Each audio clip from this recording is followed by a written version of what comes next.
কৃষ্ণ কথা, যেটা আমাদের ভক্তি জীবনের উন্নয়নের জন্য। তো এই উদ্যোগটা নেওয়া আরো আগে বাংলাদেশে নেওয়ার প্রয়োজন ছিল, যার মাধ্যমে অতি গুহ্য কথাগুলো, ভজন উন্নতির বিষয়ে আলোচনাগুলো, যে বিষয়গুলো আমরা বাইরে ইন জেনারেল আলোচনা করতে পারি না, সেই বিষয়গুলো এখানে আলোচিত হবে এবং আমরা তার দ্বারা উপকৃত হব। তো অসংখ্য ধন্যবাদ জানাই সবাইকে।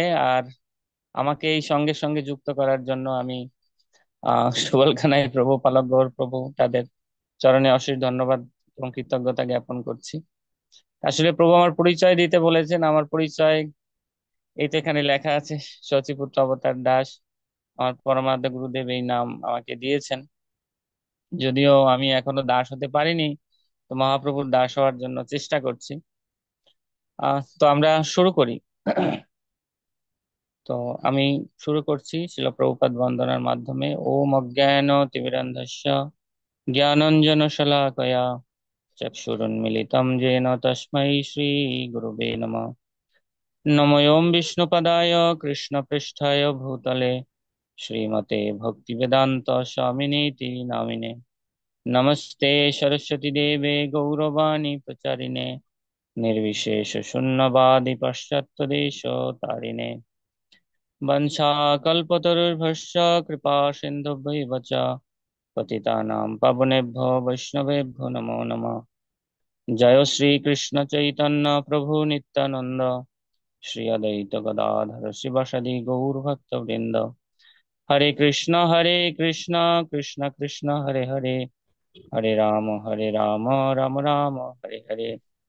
मुखं करोति वाचालं पंगुं लङ्घयति गिरिं, यत्कृपातमहं वन्दे श्रीगुरुं दीनतारिणां परमानन्दमाधवं श्रीचैतन्येश्वरम्।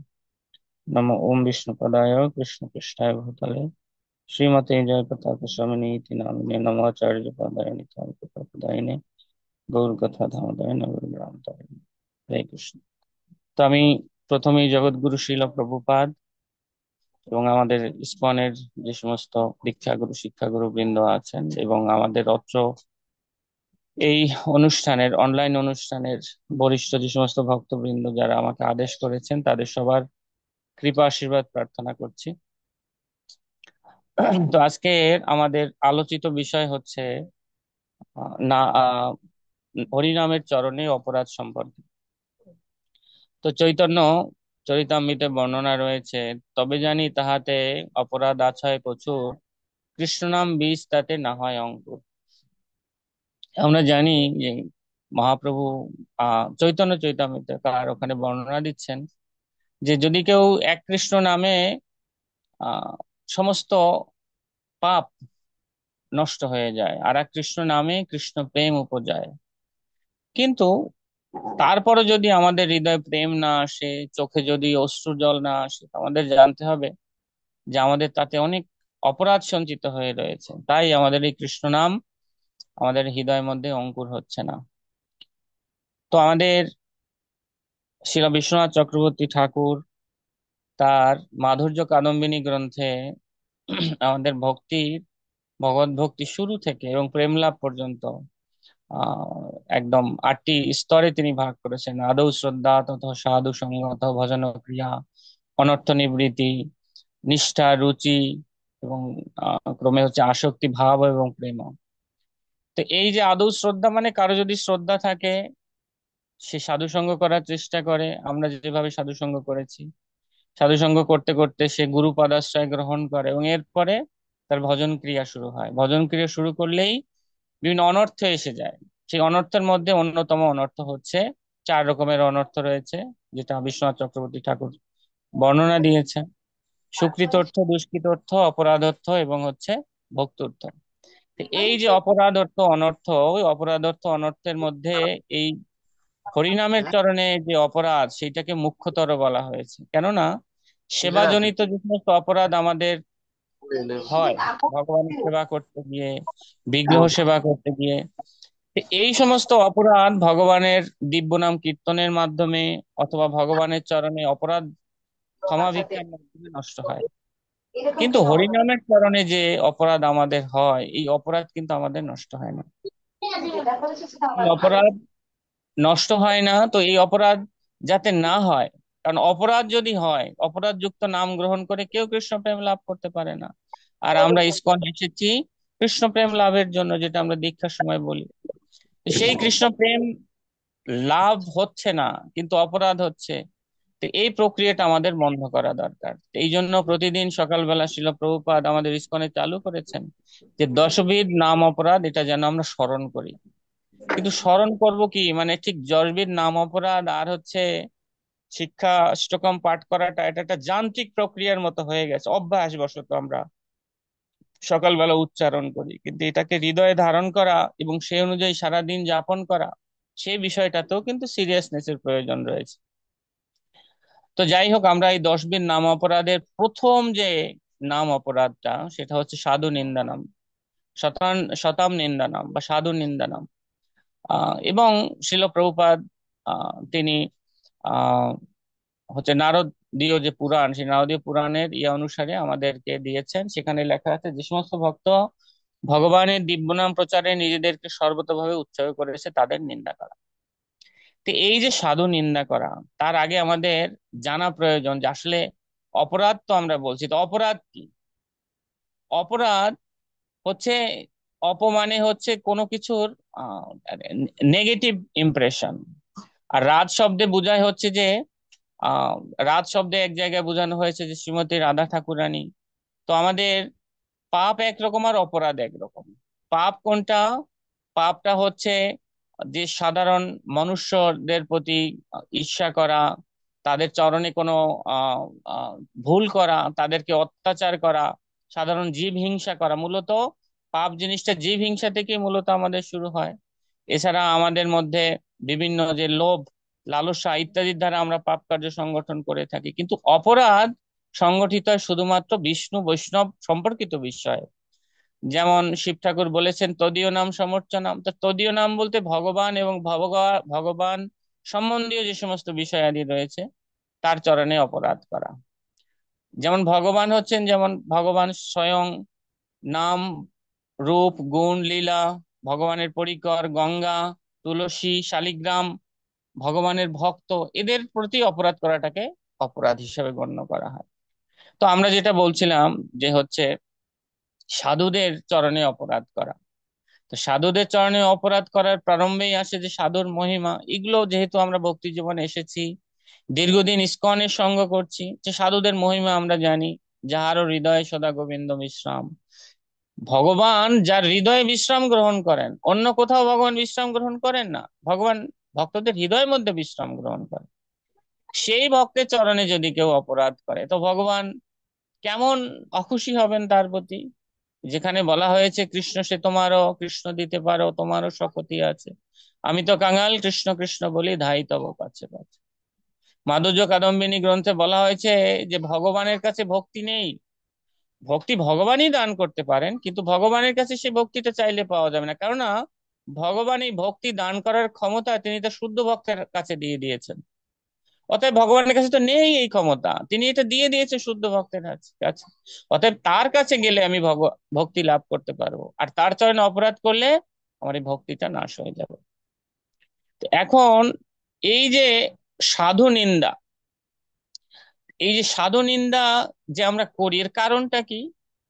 এই কারণ রূপে মহাপ্রভু বলেছেন যে সাধু ব্যক্তিদের চরণে অপরাধ করার সবচেয়ে প্রধান অঙ্গ হচ্ছে সঙ্গ। আমরা যদি সঙ্গ করার ব্যাপারে যদি সতর্ক না হই, এই সাধুদের চরণে আমাদের অপরাধ হবে। মহাপ্রভু সঙ্গ সম্পর্কে বলেছেন যে সঙ্গ হচ্ছে যেমন স্ত্রী সঙ্গীর সঙ্গ, কৃষ্ণ অভক্ত। আর স্ত্রী সঙ্গীর সঙ্গ এবং কৃষ্ণ অভক্ত, এদের সম্বন্ধে বিশেষভাবে আমাদেরকে সতর্ক থাকার কথা বলা হয়েছে। স্ত্রী সঙ্গীর সঙ্গ, আহ, স্ত্রী সঙ্গী সঙ্গ বলতে কাদেরকে বোঝানো হয়? যে যারা সব সময় স্ত্রী লোক এবং স্ত্রী সম্বন্ধীয় বিষয়াদি নিয়ে সবসময় চিন্তন করে, সবসময় তাদের নিয়ে আলোচনা করে, সেই সমস্ত ব্যক্তিদের সঙ্গ করা, এটা আমাদের এই বৈষ্ণব অপরাধের কারণ হিসাবে বর্ণনা করা হয়েছে। আর কি? যারা কৃষ্ণ অভক্ত, কৃষ্ণ অভক্ত কারা? কৃষ্ণ অভক্তদের সম্পর্কে আবার বিশদ বর্ণনা দেওয়া হয়েছে যে যারা হচ্ছে নাস্তিক, যারা হচ্ছে আহ কি বলা যায়, নির্বিশেষ ব্রহ্মের উপাসনা করে। তো এই শ্রেণীর মানুষের যদি আমরা সঙ্গ করি, আবার তথাকথিত সামাজিক মানুষ যারা, অত্যন্ত ভোগবাদী মানুষ যারা, এদের সঙ্গ যদি আমরা করি, তাহলে এর দ্বারা আমরা আহ, পরিপূর্ণরূপে নাশপ্রাপ্ত হতে পারি। কেননা যারা হচ্ছে অসাধু, অসাধু সঙ্গতে ভাই কৃষ্ণ নাম নাহি হয়। যারা অসাধু তাদের সঙ্গে কখনো কৃষ্ণ নাম আমাদের উচ্চারিত হয় না। তাই তাদের সঙ্গ বিশেষভাবে বর্জন করতে বলা হয়েছে। এবং যারা কৃষ্ণ ভক্ত তাদের সঙ্গ করতে আমাদের বলা হয়েছে। কৃষ্ণ ভক্ত কাদের সঙ্গ করব? আমরা যখন অপরাধ করব তখন আমরা বিচার করব, চৈতন্য মহাপ্রভু যেমন বলেছেন, যার মুখে এক কৃষ্ণ নাম সে হচ্ছে বৈষ্ণব। আমরা যখন অপরাধের বিচার করব তখন সবাইকে বৈষ্ণব জ্ঞান করব। আরে সবাইকে বৈষ্ণব জ্ঞান করা কি? চৈতন্য মহাপ্রভু তো বলেছেন, যার মুখে এক কৃষ্ণ নাম শ্রবণ করি। মহাপ্রভু আরো বলেছেন যে জীবের স্বরূপ হয় নিত্য কৃষ্ণ দাস। শুধুমাত্র যার মুখে কৃষ্ণ নাম সে শুধু বৈষ্ণব এমন নয়, প্রত্যেকটা জীবই হচ্ছে স্বরূপত বৈষ্ণব। অতএব প্রত্যেকটা জীবের চরণে অপরাধ করাটাই আমাদের অপরাধ। কিন্তু যখন আমি সঙ্গ করতে যাব তখন আমার বিচার করতে হবে যে আমি কার সঙ্গ করব এবং কার সঙ্গ করব না। তো এই সঙ্গের ব্যাপারে আবার ভক্তি বিনোদ ঠাকুর খুব চমৎকার বর্ণনা দিয়েছেন। চৈতন্য মহাপ্রভু বর্ণনা দিয়েছেন যে যারা হচ্ছে ভগবানের কনিষ্ঠ অধিকারী ভক্ত, কনিষ্ঠ অধিকারী ভক্ত যাদের, যারা হরিনাম করছে বা বিগ্রহ সেবায় রত আছে, কিন্তু যাদের ভগবানের প্রতি ভগবানের ভক্তের প্রতি পূর্ণ বিশ্বাস নেই, তাদের সঙ্গ কিন্তু আবার করা যাবে না। তাদেরকে মনে মনে শ্রদ্ধা করার কথা বর্ণনা দেওয়া হয়েছে। যারা মধ্যম অধিকারী ভক্ত, তারা বিচার করবেন যে আমি কার সঙ্গ করব। মধ্যম অধিকারী ভক্ত ভগবানের তিনি সুদৃঢ় বিশ্বাস স্থাপন করবেন। তিনি, যারা ভগবানের শুদ্ধ ভক্ত তাদের সঙ্গে তিনি মৈত্রী স্থাপন করবেন। যারা অজ্ঞ ব্যক্তি তাদেরকে কৃপা করবেন, চারটা বিষয়। আর যারা হচ্ছে আহ ভগবত বিদ্বেষী তাদেরকে তিনি উপেক্ষা করবেন। তো আমরা অনেক সময় ইসকনে, আমি শুধুমাত্র আমাদের শিক্ষাগুলো নিয়ে আলোচনা করি, যেহেতু সময় সংকট, আমরা যদি ইসকনে আছি আমাদের কিন্তু এই ব্যাপারে আমরা খুব উদাসীন। আমরা মনে করি সবাই ভক্ত, সবার সঙ্গ আমাদের করা উচিত। আমরা ভক্ত সঙ্গ বলতে সবসময় মনে করি যে মন্দিরে গেলে আমাদের ভক্ত সঙ্গ হয়। আসলে কিন্তু তা নয়।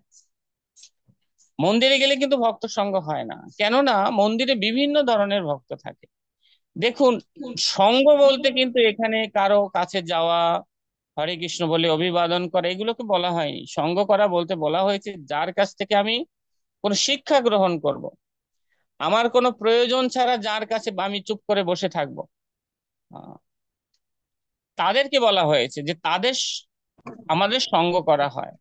কিন্তু যাদের কাছে আমরা প্রয়োজনে যাই, যাদেরকে আমরা পথে ঘাটে অভিবাদন করি, হরে কৃষ্ণ ধন্যবাদ প্রণাম প্রভু, এদের কিন্তু সঙ্গ করা হয় না। এটা ভক্তি বিনোদ ঠাকুর বলেছেন। যেমন আমরা বাজার করতে যাই, যারা ব্রহ্মচারী ভক্ত তারাও যায়, আমরা গৃহস্থ যারা আমরাও যাই, বাজার করি যাদের কাছে, আলুর দাম কত জিজ্ঞাসা করি। তার মানে কি তার সঙ্গ হলো? এটা সঙ্গ নয়। প্রয়োজনে সামাজিকতার দায়ে আমি তাদের কাছে গিয়েছি, এটা কখনো সঙ্গ হবে না। তো এই বিষয়টা আমাদের খুব খেয়াল করা প্রয়োজন। কিন্তু যখন ভগবানের কোনো শুদ্ধ ভক্ত আমরা পাবো, তাদের ক্ষেত্রে হচ্ছে আমার সঙ্গ, অর্থাৎ কিনা তার কাছ থেকে আমি কোনো না কোনো একটা শিক্ষা আমি তার কাছ থেকে গ্রহণ করব। তো সেইটা হচ্ছে মূলত আমাদের সঙ্গ গ্রহণ করা। তো সঙ্গের ব্যাপারে যদি কেউ সতর্ক না থাকে, আমরা দেখি যে আমাদের আহ অজামিল, আহ অজামিল শুদ্ধ ভক্ত ছিলেন ছোটবেলায়। এবং তিনি নারায়ণের একান্ত সেবক ছিলেন। শাস্ত্রে বর্ণনা করা হয়েছে যে যারা অভক্ত, যারা হচ্ছে অসাধু, এবং যারা হচ্ছে স্ত্রী সঙ্গী, তাদেরকে কাছে সঙ্গ করার চেয়ে বরং হচ্ছে যে কোনো ব্যাঘ্রেয় অথবা কোনো সর্পকে আলিঙ্গন করা ভালো। কেন? দেখুন, এই অজামিলের কথাই আমরা বলি। অজামিল যখন ফুল তুলতে গিয়েছে, ঘটনাটা যদি এরকম ঘটতো যে কোনো একটা সর্প তাকে দংশন করেছে, তা তার ফলাফল কি হতো? সঙ্গে সঙ্গে সে বলতো নারায়ণ নারায়ণ রক্ষা করো, এবং মৃত্যুবরণ করতো। অন্তে কোথায় যেত? ভগবানের ধামে। কিন্তু সর্প দংশন করেনি। যদি একটা বাঘ তাকে খেয়ে ফেলতো, কোথায় যেত? নারায়ণ নারায়ণ রক্ষা করো, সে নারায়ণের কাছে চলে যেত। কারণ মৃত্যুকালে অন্তকালে চ মামেব শরণন্মুক্ত কলেবরম। ভগবানের কথা স্মরণ করলে সে ভগবানের ধামে যাবে। কিন্তু তা কিন্তু ঘটেনি। বাঘেও কামড়ায়নি। আমরা অনেক সময় ভাবি শাস্ত্রে একটু বেশি বেশি লেখা, বেশি না, সত্যি কথা লেখা সেখানে। শাস্ত্রে বর্ণনা দেওয়া হচ্ছে যে বিষয়ী ব্যক্তির সঙ্গ করা চেয়ে শ্রেয় হচ্ছে যে বাঘ, কুমির এদেরকে আলিঙ্গন করা।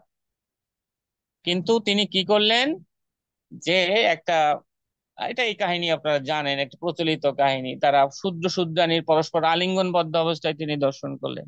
ওইটা দর্শন করেই তার মধ্যে বিভিন্ন কাম ভাবে উদয় হয়েছে, তার স্মৃতি থেকে নারায়ণ মুছে গিয়েছে এবং সেই স্ত্রীকে পাওয়ার জন্য তিনি পাগল প্রায় হয়ে গিয়েছে। সঙ্গটা কত ভয়ঙ্কর! এমনকি সাপ, তারপরে যে হচ্ছে যে আপনার কুমির, বাঘ, তাদের আলিঙ্গন করার থেকে আরো ভয়ঙ্কর। এখানে শাস্ত্রে মহাপ্রভু যেটা বলেছেন যে আরো ভয়ঙ্কর সেটা। কিন্তু সঙ্গ করার ব্যাপারে কিন্তু আমরা অতটা সতর্ক নই। আমরা মনে করি, আমি যদি এমন হয় যে গল্প করছি বসে, এই যে আমার এখন সময় কাটছে না, 16 মালা জপ শেষ, এমন একজন ব্যক্তির সঙ্গে গল্প করা শুরু করলাম, যিনি ইসকনের ভক্ত, কিন্তু তিনি ভগবানের শুদ্ধ ভক্ত নয়।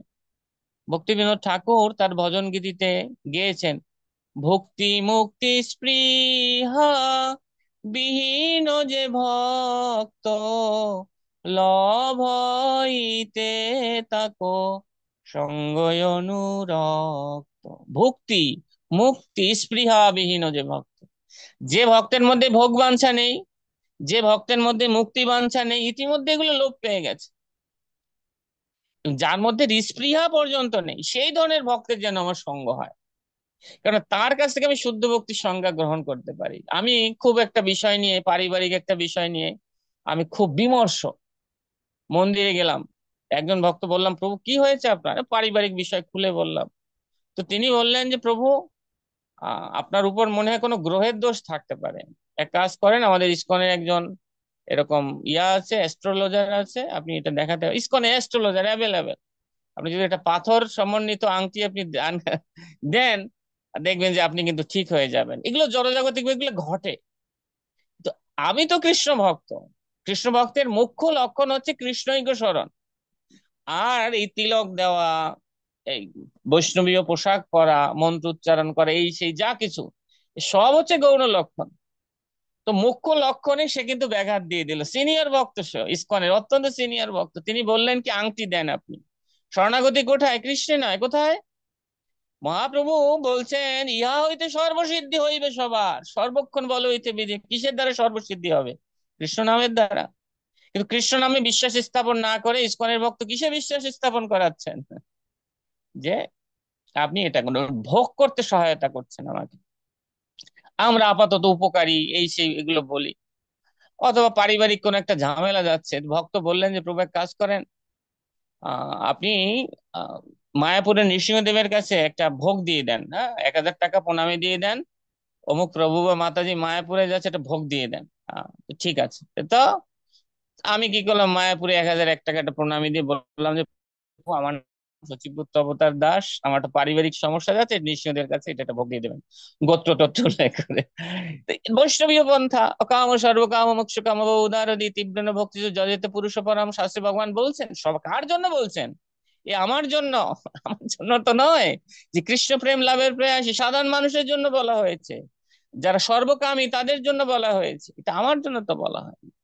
যদি তিনি শুদ্ধ ভক্ত হবেন, তিনি বলবেন দেখুন মাতাজি, ব্রহ্মাজির প্রার্থনা রয়েছে একাদশ স্কন্ধে, তত্তে অনুকম্পান সুষমিক সমানম ভুঞ্জান এবাত্মা কৃতম বিপাকম। যে এই ভগবানেরই অনুকম্পা, ভগবান যে আমাকে এই সমস্ত যা দিচ্ছেন, বিপদ আপদ এটা সেটা শুদ্ধিকরণের জন্য দান করছেন। কেন? যাতে এই জড়জগৎ আমার ভালো না লাগে, আমি কৃষ্ণের কাছে ফিরে যেতে চাই।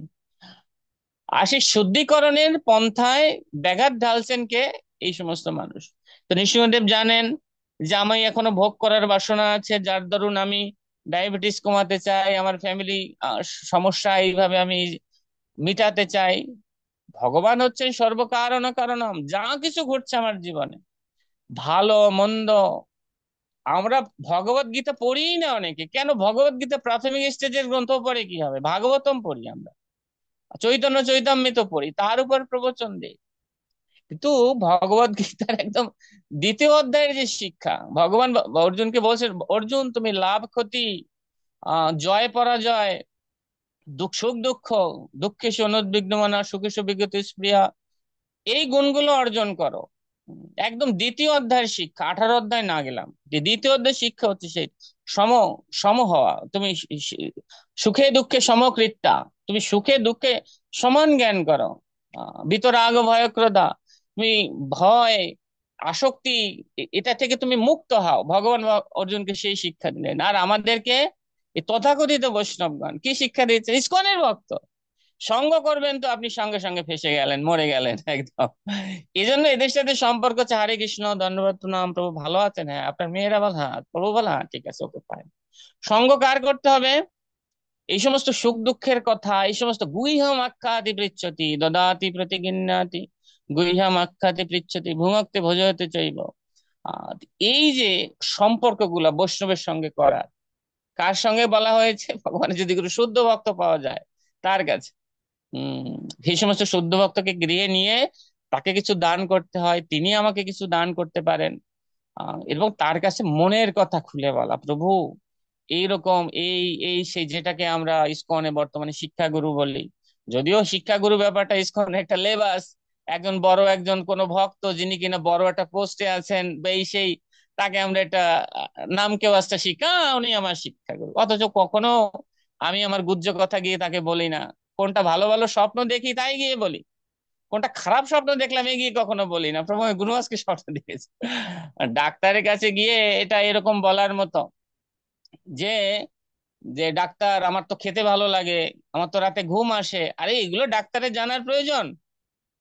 আমরা শিক্ষাগুরুদের কাছে কি কি বলি? প্রশংসা বাক্য বলি, যে ডাক্তার তিনি সাধু বৈদ্য, আমার রোগ জানবেন তো এটা নির্ণয় করবেন, কিন্তু আমরা সেটা বলছি না। অতএব সঙ্গটা আমরা পাচ্ছি না।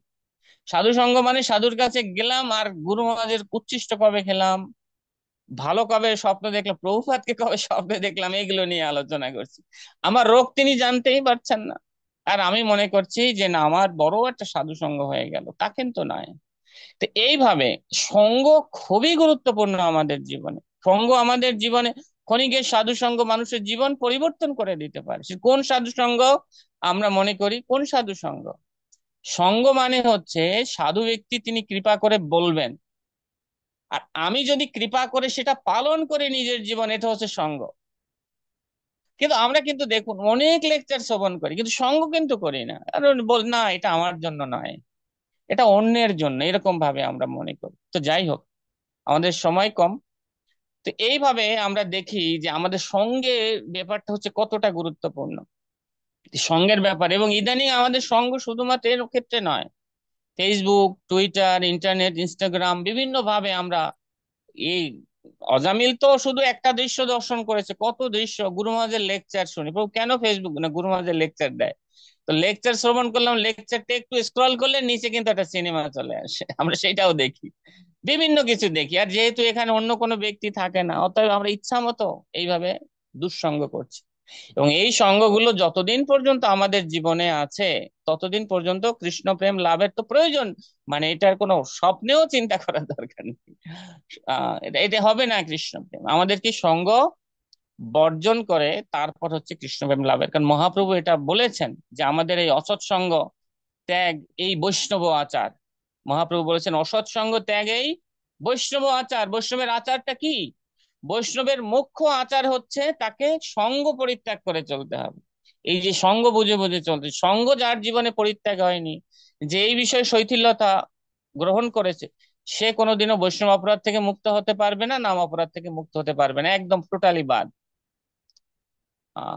তো বৈষ্ণব আচারটা কি? অসৎ সঙ্গ ত্যাগ এই বৈষ্ণব আচার।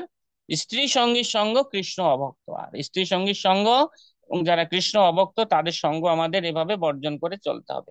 এই সঙ্গ থেকে মূলত আমি আমার জ্ঞান হয়, এই সঙ্গ থেকে মূলত আমাদের ভোগ বাঞ্ছা আহ তৈরি হয়, আমাদের হৃদয়ে প্রতিষ্ঠা বাসনা আসে। এবং এই সব কিছুতে যখন কোনো বৈষ্ণব কোনো ব্যক্তি বাধা সৃষ্টি করে, তখন তাদের চরণে আমরা স্বভাবত অপরাধ করার চেষ্টা করি।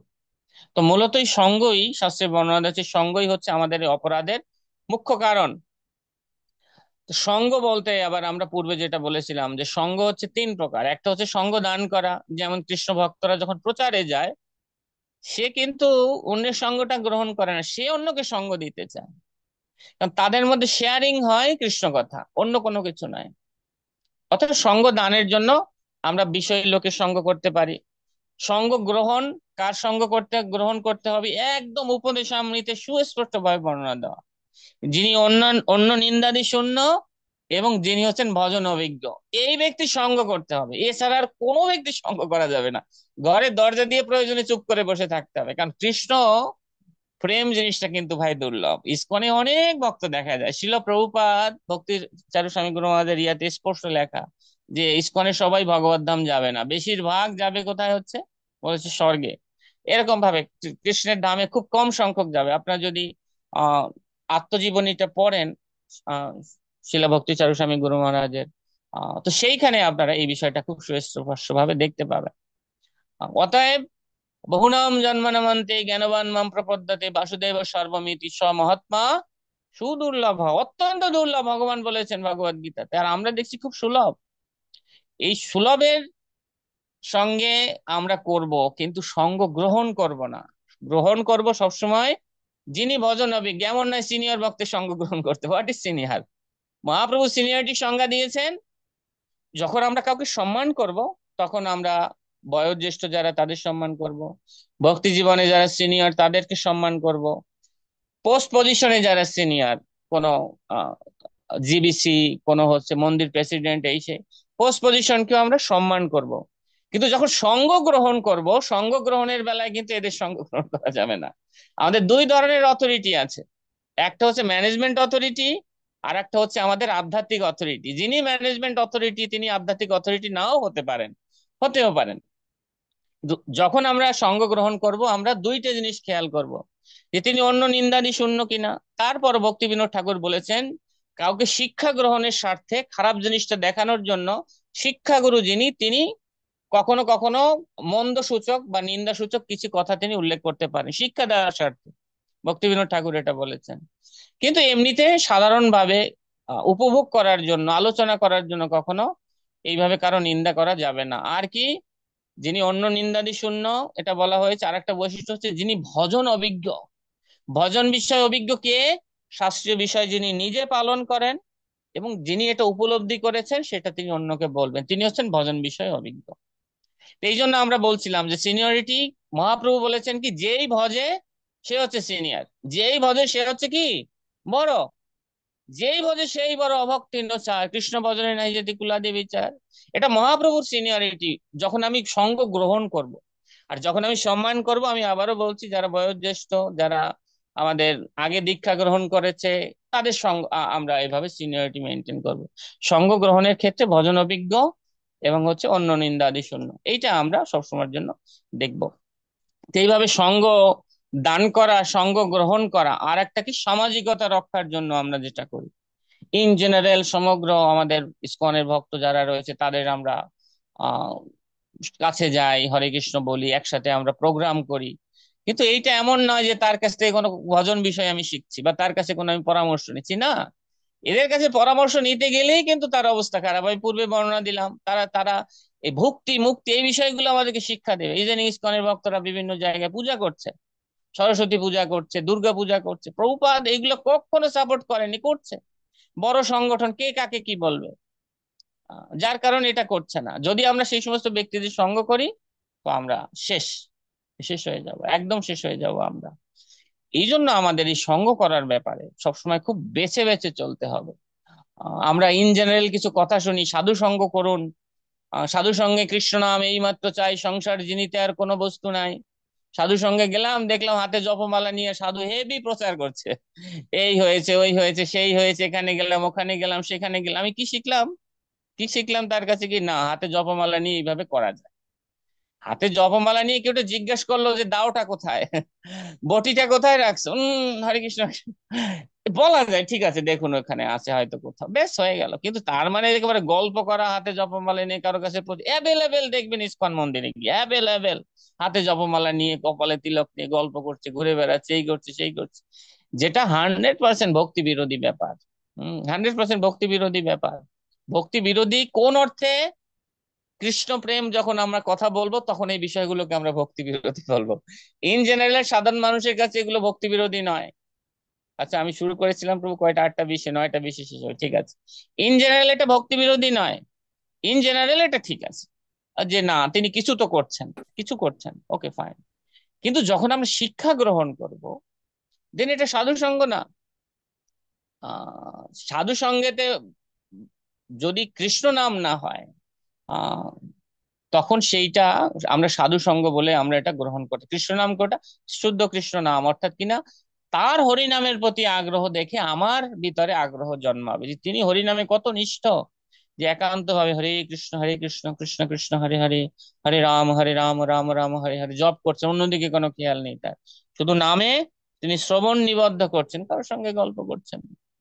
অতএব এদের কাছ থেকে যদি আমি সঙ্গ নিতে চাই দেন হচ্ছে সমস্যা, কিন্তু প্রচারের স্বার্থে, অন্যান্য সামাজিকতার স্বার্থে আমরা অবশ্যই তাদের সঙ্গ করতে পারি, কারণ আমরা তো বহির্মুখ মানুষের সঙ্গ করি না। কিন্তু এর মধ্যে হচ্ছে এই সমস্ত ঝামেলা।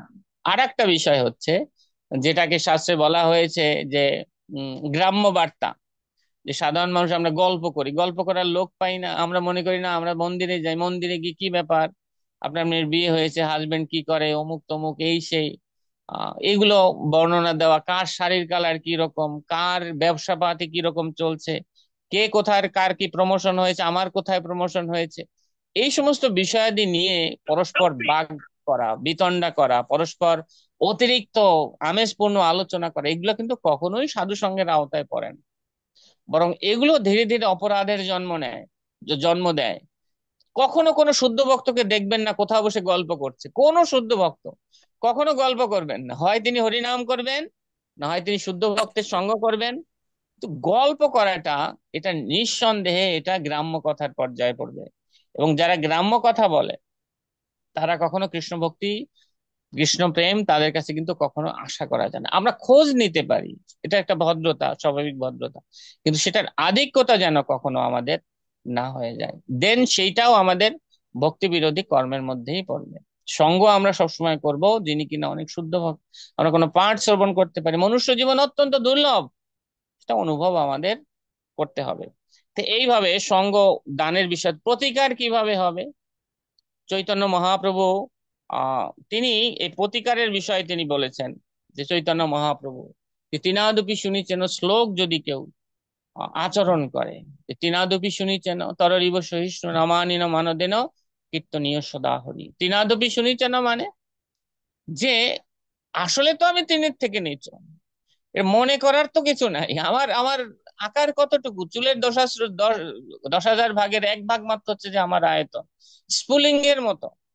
অর্থাৎ এই যে আমি অত্যন্ত পতিত, আর কি এই জড়জগতে আমি এসেছি পতিত বলেই এসেছি, অন্য কোনো কারণে আমি এই জগতে আসিনি।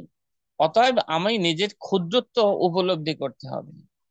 এবং একটা ঘাস, সে কিন্তু কখনো এই উঁচু হয়ে থাকে, কিন্তু সে কখনো আমি আমার এই জ্ঞানটা কিন্তু করে না। কিন্তু জড়জগতে পতিত হয়ে আমরা কিন্তু সবাই আমি আমার জ্ঞান করি। তো এইভাবে দেখা যায় যে আমি তৃণের থেকে নিচু আমার হওয়া উচিত, কেননা তৃণের যে যোগ্যতা আছে আমার কিন্তু সেই যোগ্যতা নেই। তৃণের কি যোগ্যতা আছে? তৃণকে কেউ যদি মারিয়ে যায় তৃণ কিন্তু কিছু বলে না, কিন্তু আমি কি কিছু বলি না? আমি তো বলি। অতএব আমি তৃণের থেকে নিচে। এবং এটা চিন্তা করে, অনেকে বলে না আমার নিজেদেরকে তৃণের থেকে নিচু মনে করতে পারে, মনে করার কিছু নেই, আমি তৃণের থেকেই নিচু। এইটাই হচ্ছে আমার স্বরূপ। তররিব সহিষ্ণু না, তররিব সহিষ্ণু না, আমরা পূর্বে যেমন বলছিলাম যে ভগবত গীতায় ভগবান বলছেন, আমরা যদি সেরকম তররিব সহিষ্ণু না হই, অর্থাৎ আমাদের মধ্যে যদি সুখে দুঃখে সমকৃত্তা এই মনোভাব যদি না আসে, দুঃখে অনুদ্বিগ্ন মনা সুখে বিগত স্পৃহা বিতরগ ভয়ক্রোধ, এই অনুভূতি যদি আমাদের মধ্যে না আসে, এবার জয় পরাজয়, তারপর হচ্ছে যে লাভ ক্ষতিতে আমাদের কোনো একটা কিছু নষ্ট হয়ে গেল, আমি সারাদিন ওই নিয়ে চিন্তা করলাম। দেখুন, হরিনাম জপ করার সময় আমাদের ডিস্টার্ব মাইন্ড হয় কেন? একটাই কারণ, হরিনাম জপ করার সময় আমরা লাভ ক্ষতি হিসাব করতে থাকি, এখান থেকে এখানে যেতে হবে, নাহলে এটা হয়ে যায়, ওখান থেকে ওঠায় নিয়ে যেতে হবে, না হলে এই হয়ে যাবে। জয় পরাজয়ের কথা, উনি আমাকে কেন এই কথা বললেন, আমিও তাকে বলে দেব কোনোদিন যদি আমার সুযোগ আসে। এই সমস্ত কে আমাকে নিন্দা করলো, কে আমার প্রশংসা করলো, হরিনাম জপ করার সময় এটা মনে পড়ে, কে কয়েকটা মালা দিল, কে দেখে হরে কৃষ্ণ বললো না, কে কথা বললো না, কে বললো, জয় পরাজয়, লাভ ক্ষতি, কোথায় আমার কোথায় কোথায় দুঃখ আছে সেটা কিভাবে অপনোদন করব, কোথায় কোথায় সুখের সম্ভাবনা আছে সেখানে কি করে যাব, এই বিষয়ে আমরা সবসময় পরিকল্পনা করতে থাকি। তো আমার শিক্ষাগুরু বলেছেন, যতদিন পর্যন্ত আমরা এই পরিকল্পনা করা বাদ দিতে না পারবো মন মন থেকে, ততদিন পর্যন্ত হরিনামে নিষ্ঠা আসবে না। আমরা জোরে জোরে জপ করি, ভাবে আমি তো শুনছি, জোরে জোরে জপ করলেই শোনা হয় না। যতক্ষণ পর্যন্ত মন না শুনছে, যেমন আমরা কথা বলছি, পাশ থেকে কত ধরনের শব্দ হচ্ছে, ঝিঝি পোকা ডাকছে, গাড়ি চলে যাচ্ছে, আমরা কি সেগুলো খেয়াল করছি না? শব্দ কিন্তু কানে আসছে। তেমনি ভাবে হরিনাম আমরা করি, কিন্তু মন চিন্তা করে অন্য কিছু। অনবদনা তার সহিত হরিনাম করা, অতএব আমি কিন্তু শুনছি না। কিন্তু যে হরিনাম করছি, হরিনামে খেয়াল দিতে হবে, শ্রবণ করতে হবে, এটাকে বলা হয় হচ্ছে হরিনাম করা সঠিকভাবে। তো এইভাবে আমাকে আহ, হরিনাম করার জন্য আমাকে তররিব সহিষ্ণু হতে হবে, যে যা কিছু হচ্ছে ঘটে যাক, দুঃখটাও সহ্য করতে হবে, সুখটাও সহ্য করতে হবে, লাভটাও সহ্য করতে হবে, ক্ষতিটাও সহ্য করতে হবে। কেন? কারণ আমার যিনি প্রভু, যিনি সবচেয়ে প্রিয়জন, আমার পিতা, আমার মাতা, কৃষ্ণ মাতা, কৃষ্ণ কৃষ্ণ ধনপ্রাণ, তিনি হচ্ছে সর্বকারণ কারণম। আমার যে ক্ষতিটা হচ্ছে এর মূলে কে? আমি বলছি তিনি, কিন্তু আমি জানি সেটা হচ্ছে কৃষ্ণ। আমার যে লাভ হচ্ছে এর মূলে কে? কৃষ্ণ। আমি দুঃখ পাচ্ছি, আমার একটা বড় রোগ হয়েছে, এর মূলে কে? কৃষ্ণ। আমি যে সুখ পাচ্ছি, এর মূলে কে? কৃষ্ণ। আমাকে কেউ যে নিন্দা করেছে, এর মূলে কে? কৃষ্ণ। আমাকে যে কেউ প্রশংসা করেছে, মূলে কে? কৃষ্ণ। অতএব তিনি সর্বকারণ কারণম। অতএব তার চরণ আত্মনিবেদন তুয়া পদে করি, হইনু পরম সুখী। দুঃখ দূরে গেল, চিন্তা দূরে গেল, আহ, কি এটা, দুঃখ দূরে গেল, চিন্তা না রহিল, চৌদিকে আনন্দ দেখি। ভক্তিবিনোদ ঠাকুর বলেছেন, তোমার চরণে আমি আত্মসমর্পণ, সবকিছু সমর্পণ করি, অতএব আমি এ নিয়ে আর চিন্তা করব না। তখন হরিনাম করব সুখে, আমি সুখে হরিনাম করতে পারবো। কিন্তু যখন এর কর্তা বলে আমি নিজেকে মনে করবো, যে আমার দুঃখ অপনোদন করার ক্ষমতা আমার আছে, সুখ পাওয়ার ক্ষমতা আমার আছে, কেউ যদি পরাজিত করে সেটাকে জয় করার ক্ষমতা আমাকে আমার আছে না। অর্জুনকে ভগবান প্রথমে এই টিচিং গুলো দিয়ে গেছে, অর্জুন আমার প্রতি শরণাগত হও। শরণাগতি হচ্ছে মুখ্য লক্ষণ বৈষ্ণবতা। কখন শরণাগত হতে পারে? যে তোমার জয় হোক, পরাজয় হোক, দুঃখ হোক, সুখ হোক, সবকিছু আমি প্রদান করব, তুমি শুধু কর্তব্য কর্ম করে যাও। তো সেইটাকে বলা হয়েছে তররিব সহিষ্ণু। এই জগতে যা কিছু ঘটুক, আমার কাজ হচ্ছে সহ্য করা। কারণ হচ্ছে যে আমি এটা ভুলতে পারবো না, অত সহ্য করতে হবে। ভগবান ভগবত গীতায় বলেছেন সেইটা, শীত উষ্ণ সুখ দুঃখ দা আগম আপাইন অনিত্যাম স্থিতিশস্য ভারত। অর্জুন, আমি বুঝতে পারছি সুখ দুঃখ তুমি ভুলতে পারবে না, তিতিক্ষস্য অন্তত সহ্য করার চেষ্টা করো, তাহলে তুমি ভালো করে হরিনাম করতে পারবে। তো মহাপ্রভু এই একটা সমাধানের কথা বললেন, তিনি হচ্ছে অমানিনা মানদেন, যাদের এই জগতে মান নেই তাদের পর্যন্ত সম্মান প্রদান করা। কেন? প্রত্যেকের হৃদয়ে কৃষ্ণ অধিষ্ঠান, অতএব প্রত্যেকেই আমার সম্মানের পাত্র। এইভাবে প্রত্যেককে যথাযোগ্য সম্মান যদি আমরা প্রদান করি, এর দ্বারা আমাদের বৈষ্ণব অপরাধ যেতে পারে। মহাপ্রভু আর একটা বলেছেন, অদোষদর্শী হওয়া। অদোষদর্শী কে হতে পারে? যে সদোষদর্শী, যে নিজের দোষ দেখে, সে অদোষদর্শী হতে পারে। যে নিজের দোষ দেখে না, সে কোনোদিনও অদোষদর্শী হতে পারে না। কারণ আমি তার দুইটা দোষ দোষী, নিজের মধ্যে 10টা দোষ যদি আমি দর্শন করি, ওই দুইটা দোষের কথা আমি বলতে পারবো না।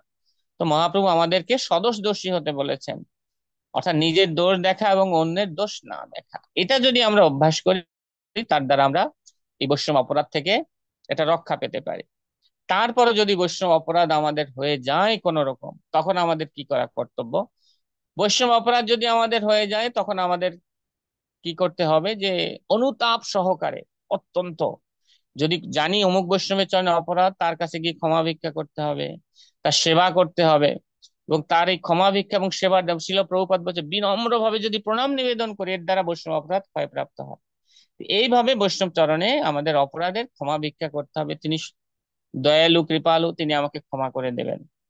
তারপরও যদি আমরা এটা না জানি, অজ্ঞাত ভাবে যদি বৈষ্ণব অপরাধ হয়ে যায়, অথবা বৈষ্ণব আমার অপরাধ ক্ষমাই করছেন না, তখন নিজেকে অত্যন্ত হীন পতিত জ্ঞান করে হরিনামের আশ্রয় গ্রহণ করতে হবে। এবং দীর্ঘদিন এইভাবে যদি কেউ হরিনাম করে, ধীরে ধীরে ধীরে ধীরে ধীরে ধীরে তার এই অপরাধ ক্ষয়ে পুনঃ শ্রীকৃষ্ণ নামে আনন্দ পেতে পারে।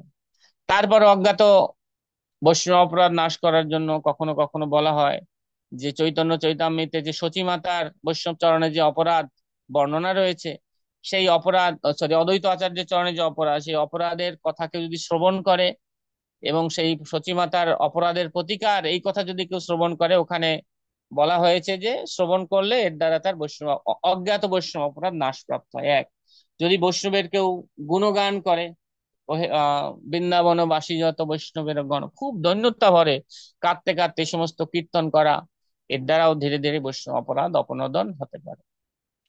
এইভাবে আমাদের সাধু নিন্দা থেকে আমাদের নিজেদেরকে সুরক্ষা পাওয়ার জন্য চেষ্টা করতে হবে। আমি একটু দ্রুতই বললাম, যেহেতু আমাদের সময় হচ্ছে 1 ঘন্টা। 1 ঘন্টার মধ্যে 10টা নাম অপরাধ বলাটা আসলে অত্যন্ত কঠিন ব্যাপার। তো এটা গেল প্রথম নাম অপরাধ, যে সাধু নিন্দা। সাধু ব্যক্তির নিন্দা করাই যাবে না। এবং যত নাম অপরাধ রয়েছে তার মধ্যে এটা হচ্ছে মুখ্য বা প্রধান। শাস্ত্রে বলা হয়েছে যে এটা হচ্ছে মত্ত হস্তির ন্যায়। একটা ভক্তিলতা অনেক দূর পর্যন্ত বাড়লো, কিন্তু হাতি ঢুকে তার গোড়াটাই ছিঁড়ে দিল, তো শেষ, ভক্তিলতা একদম শেষ হয়ে গেল।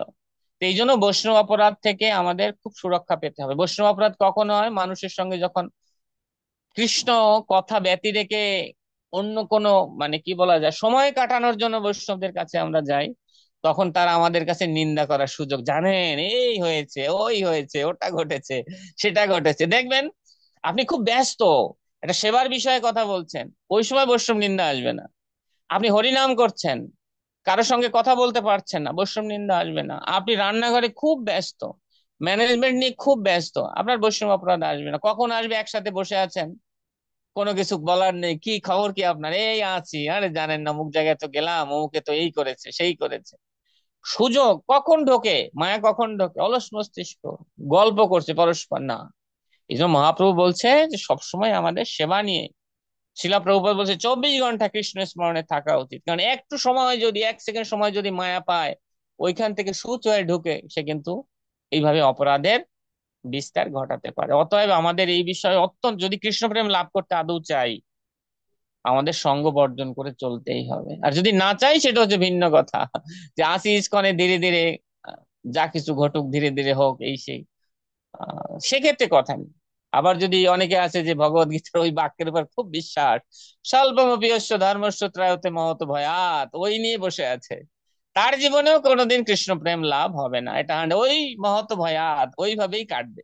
ঠিক আছে, কৃষ্ণ আমাদের থেকে অনেক চতুর। শিল প্রভুপাদ বলেছেন আমরা যদি একটা জন্ম মিস করি, কয়েক লক্ষ বছর আমরা পিছিয়ে যাব, তখন ইস্কনও থাকবে না, অন্য কিছুও থাকবে না।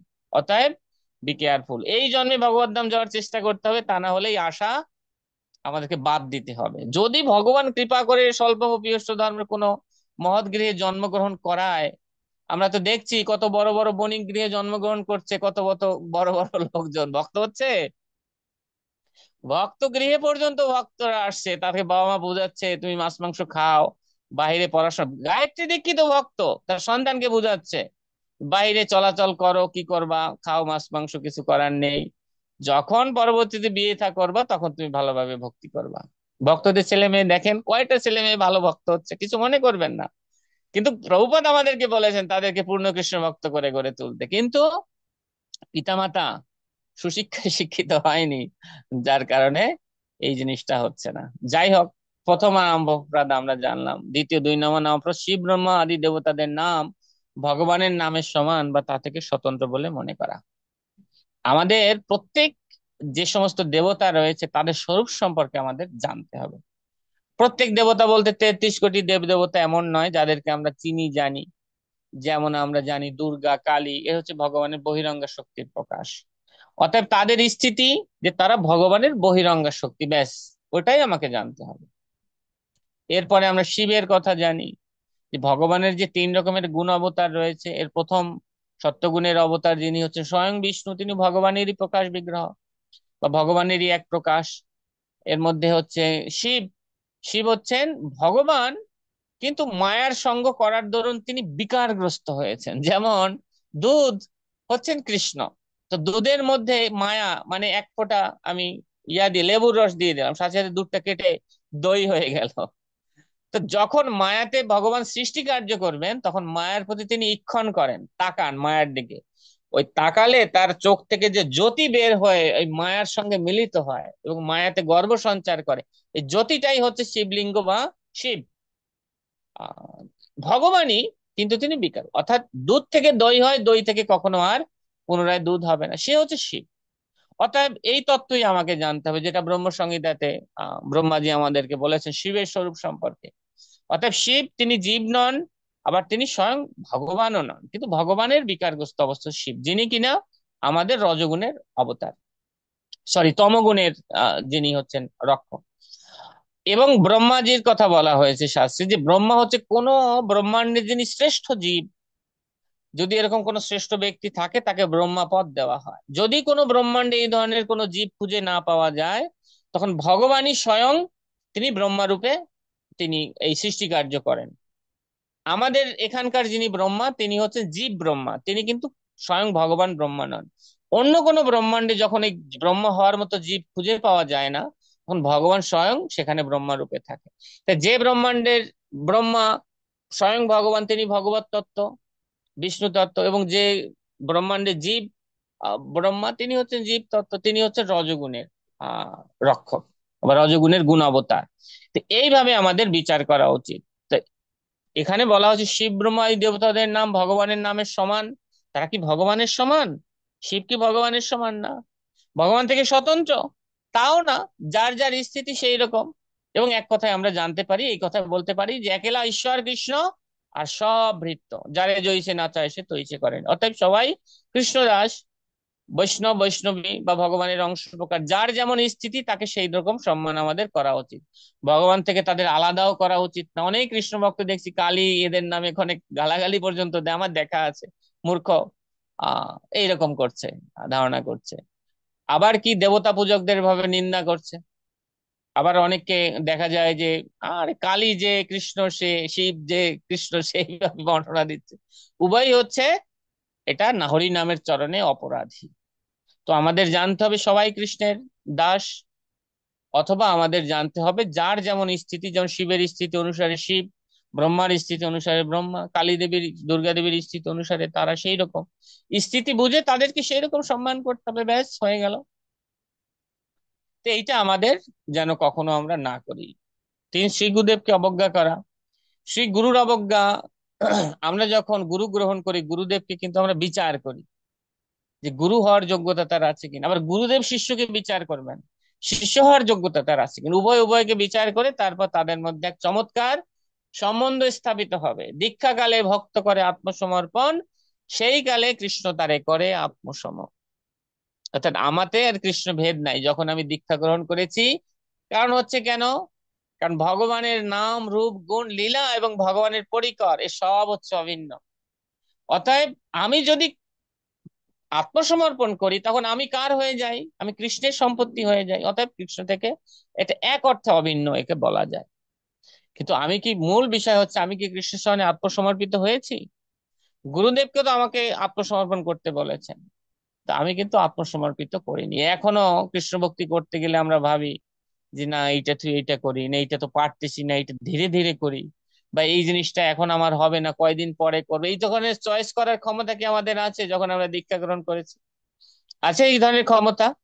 এই ধরনের কোনো চিন্তা ভাবনা করে ধীরে ধীরে করি? না আমি গৃহস্থ, আমার ক্ষেত্রে এটুকু ছাড় আছে, না আমি ব্রহ্মচারী, ব্রহ্মচারীদের ক্ষেত্রে এটুকু ছাড় আছে। যে লোক প্রভুপাদ যেভাবে বলেছেন অ্যাজ ইট ইজ, সেইভাবে প্রতিজ্ঞাবদ্ধ হয়ে আমি কিন্তু গ্রহণ করেছি। আমি 16 মালা জপ করব, আমি 4টা নিয়ম পালন করব, আমি ইসকনের সমস্ত রুলস রেগুলেশন মেনটেন করব। কিন্তু আমরা কিন্তু সেটা করছি না। নিজের সকল্পিত এই এই দেহাত্ম বুদ্ধিতে এখন আমি আচ্ছন্ন, এবং এইভাবে আমার দিন কেটে যাচ্ছে। আর আমরা বলি সেই সে পরম বন্ধু, সেই পিতা মাতা শ্রীকৃষ্ণ চরণে যে প্রেম ভক্তি দাতা। দীক্ষার আগে অনেকে নারিশমেন্ট করলেও এই যে প্রভুরা যেভাবে আমাদেরকে নারিশমেন্ট করার জন্য এই প্ল্যাটফর্মটা তৈরি করেছেন, এইরকম কথা কিন্তু কোথাও নাই। 16 মালা জপ করি কিনা এই কথা কেউ জিজ্ঞাসা করবেন না, দেখবেন অনেক বড় বড় পরম বন্ধু আছে আমাদের, জিজ্ঞাসা করবে? করবে না, করবে না। কোনো কিছু, সবকিছু ডাইভার্ট হয়ে গেছে, কিছু মনে করবেন না। সবকিছু ডাইভার্ট হয়ে গেছে। ভক্তি জীবনের ব্যাপারে কেউ খোঁজ নেয় না, ও তো সঙ্গ চলছে, দীর্ঘদিন সঙ্গ চলছে। আমি আগেও 8 মালা জপ করতাম, 9 মালা জপ করতাম, এখনো 8 মালা 9 মালা জপ করি, কিন্তু মন্দিরে যাই, মহাবৈষ্ণব, গলায় তুলসী মালা। ভক্তি জীবনের বয়স কত? 20 বছর। ও সিনিয়র ডিভোটি, প্লিজ কাম, এই করেন, পূজা গ্রহণ করেন, কত কিছু। কিন্তু মূলে জপ করি কত মালা। 8 মালা 10 মালা, কেউ জিজ্ঞেস করে না কখনো মন্দির, প্রভু আপনার ভক্তির খবর কি? অথচ তাকে আমি শিক্ষাগুরু বলে ঢোল পিটাই বেড়াচ্ছি, হ্যাঁ উনি আমার শিক্ষাগুরু। ভক্তিজীবী ওর খবর নেন না। কেমন শিক্ষাগুরু না, উনি একটা বড় পোস্টে আছেন, সবাই দেখছি ওনার চরণে পড়ে, আমিও গিয়ে পড়লাম, বা ওনার লেকচার শুনতে আমার ভালো লাগে, কিছু পালন করেন না সেরকম না। কথা শুনতে আমার খুব ভালো লাগে, ইন্দ্রিয় তৃপ্তি। যারা পাঠ শুনে ভালো লাগে, এটা ইন্দ্রিয় তৃপ্তি ছাড়া আর কিছু না। যেমন আমি এখানে বলছি, আপনার আহ, কারো ভালো লাগতে পারে, মন্দ লাগতে পারে, ভালো লাগলে বলেন ও ভালো লেগেছে। যদি পালন না করে বেকার। এই যে আমি আসলাম আর বলা হলো, সম্পূর্ণটা বেকার, কোনো কাজে লাগলো না এটা, এবং সঙ্গটাও গ্রহণ করা হলো না। তো এইরকম সকল শিষ্য, শিক্ষা শিষ্য, সকল গুরুতে আমাদের ইস্কন ভরা। প্রায় মানুষের কাছে জিজ্ঞেস করবেন, ও বলবে অমুক আমার শিক্ষা করো। কিন্তু আসলে কি গুহ্যম আখ্যাতি পৃচ্ছতি হয়? সেই সাধু বৈদ্যের কাছে নিজের পার্সোনাল যে সমস্ত সমস্যা আছে এগুলো গিয়ে বলি? কোন ইন্দ্রিয় বেগের দ্বারা তাড়িত, কখনো বলি না। আমি শুধু এটা গিয়ে বলি, আমি বললাম না, প্রভু আজকে আমি প্রভুপাদকে স্বপ্নে দেখেছি, আজকে দেখলাম যে আমার গৃহে বৈষ্ণবরা প্রসাদ পাচ্ছেন। আরে ডাক্তারের কাছে কেউ এগুলো বলে নাকি? ডাক্তারের কাছে কি বলতে, প্রভু আমি তো কাম বেগের দ্বারা তাড়িত, নিয়ন্ত্রণ করতে পারছি না, কি করবো বলুন? প্রভু তো আমার জব তো ভালো হয় না, আমি তো 16 মালা উঠাতেই পারছি না, এটা বলবো আমরা না? ভক্ত স্ট্যাটাস নষ্ট হয়ে যাবে, গুরুর কাছে স্ট্যাটাস নিয়ে ঘুরে বেড়াচ্ছে। এবং এইভাবে আমাদের ইসকনের বহুত ব্যক্তির ভক্তি জীবন তথৈবচ করে চলছে, আর শুধু খাওয়া খাই, বৈষ্ণব সেবার নামে, এই নামে সেই নামে এইগুলো চলছে। কিছু মনে করবে না, খুব খারাপ ভাবে বললাম। বৈষ্ণব সেবা মানে ভক্তি বিনোদ ঠাকুর বলছেন যে 5 জনের বেশি নিমন্ত্রণ করা যাবে না। চৈতন্য চৈতামৃতে বর্ণনা দেওয়া হয়েছে যে মহাপ্রভুকে যদি নিমন্ত্রণ করে, অন্য বৈষ্ণবদের করে না। বসিয়ে বহু পদে খাওয়াবে, এরপর সে ভক্তি কথা বলবে, ভক্তি জীবনে কি কি সমস্যা আছে, কিভাবে উন্নত হতে পারি সেইভাবে উপদেশ করবে। মূলত বৈষ্ণব সেবা মানে, সেবা মানে হচ্ছে সেব্যের প্রীতিবিধান। আমাদের সকল বৈষ্ণব নয়, সাধারণত বৈষ্ণবরা গৃহে আসেন কেন? আমরা পাঠ করার সময় বলি যে নিজ কার্য নাহি তবু যান পর ঘর, মহতের কার্যই তারিতে পামর। কিভাবে উদ্ধার করবেন? খেয়ে খেয়ে না উপদেশ দিয়ে? কিভাবে উদ্ধার করবেন? কিভাবে উদ্ধার করবেন? উপদেশ দিয়ে? উপদেশ নাই। হ্যাঁ প্রভু তাহলে কি, তাহলে একটা শ্লোক পাঠ করেন, হ্যাঁ একটা গীতা শ্লোক পাঠ করলো, এই করতো শেষ। এটা কি কৃষ্ণ কথা? এটা কৃষ্ণ কথা? এটা আমার উদ্ধারের কোনো কাজে লাগবে? লাগবে না। অথচ আমরা মনে করছি যে আমি 200 বৈষ্ণব প্রসাদ পেয়েছে প্রভু, আমি এরকম মন্দিরে 30-40 হাজার টাকা দিয়ে দিচ্ছি, হ্যাঁ এটা প্রতিষ্ঠানের প্রয়োজনে ঠিক আছে, আমার ভক্তি জীবনের প্রয়োজনে এটা ঠিক নাই।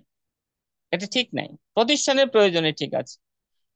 কোথাও একটা বড় অনুষ্ঠান চলছে, আমি সেখানে 200 ভক্তের প্রসাদের টাকা দিয়ে দিলাম, ফাইন, এটা ঠিক আছে। কিন্তু নিজের ভক্তি জীবনের ব্যাপারে এটা ঠিক নাই। ভক্তি জীবন তখনই হবে, সাধু কৃপা মানে এইটা নয় যে সাধু আমাকে আশীষ বানিয়ে দিচ্ছেন, এর দ্বারা কিছু হবে না, কখনো হয়নি।